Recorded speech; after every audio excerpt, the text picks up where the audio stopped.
আমরা সমাজ কল্যাণ মন্ত্রণালয়কে বলতে চাই, আমাদের অধিকার যদি আগামী 24 ঘন্টার মধ্যে মেনে না হয়, তাহলে হাজার হাজার শিক্ষক রাস্তায় আত্মাহুতি দিয়ে হলেও আমাদের বিজয় অর্জন করব ইনশাআল্লাহ।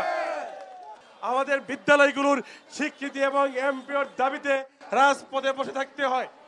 আমরা আমাদের অধিকার আদায়ের, ন্যূনতম অধিকার আদায়ের জন্য রাজপথ বসে আছি। এখনো পর্যন্ত সমাজ কল্যাণ মন্ত্রণালয়ের ভ্রুকুটি পর্যন্ত নড়েনি। একটি কথা মনে রাখবেন, যারা ফ্যাসিস্টের মতো আচরণ করে বিগত 17 বছর এই দেশকে একটি পতিত রাষ্ট্রে পরিণত করেছে, তারা কিন্তু আজকে দেশান্তরী হয়েছে।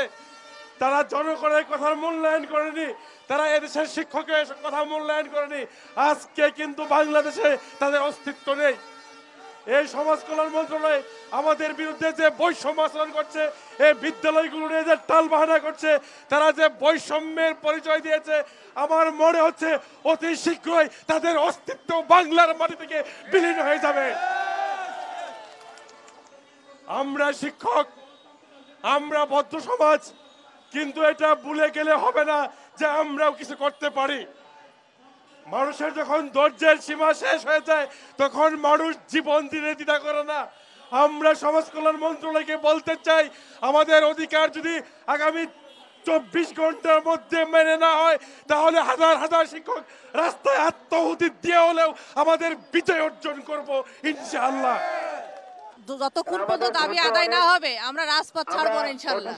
আমরা রাজপথে আছি, দেখি সরকার কত তালবাহানা করতে পারে আমাদের সাথে। হ্যাঁ, আজকে তো চলতেছে, চলমান তো কর্মসূচি চলমান। আজকে আমাদের 23তম আন্দোলনের 17তম দিন কর্মসূচি চলমান চলছে, মানে হাঁটছে। আমরা নিজের খাবারটুকু না খেয়ে তাদেরকে খাবার খাওয়াই, আমাদের কষ্টের কথা আমরা দেখেন, রাস্তায় আমাদের স্বামী সন্তান সংসার ফেলে আমরা যে চলে আসছি। আমাদের ধুলাবালি, আমরা কুকুর বিড়ালের সাথে ঘুমাচ্ছি রাত্রে।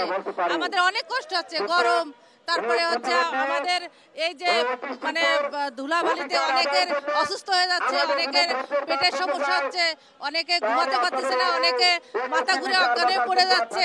এটা আমাদের কষ্টজনক না? আমরা কি রাস্তার মানুষ? আমাদের কি ঘর সংসার নাই? আমরা কি ঘরে থাকার যোগ্য না? আমরা কি রাস্তায় ঘুমাবো সারা জীবন?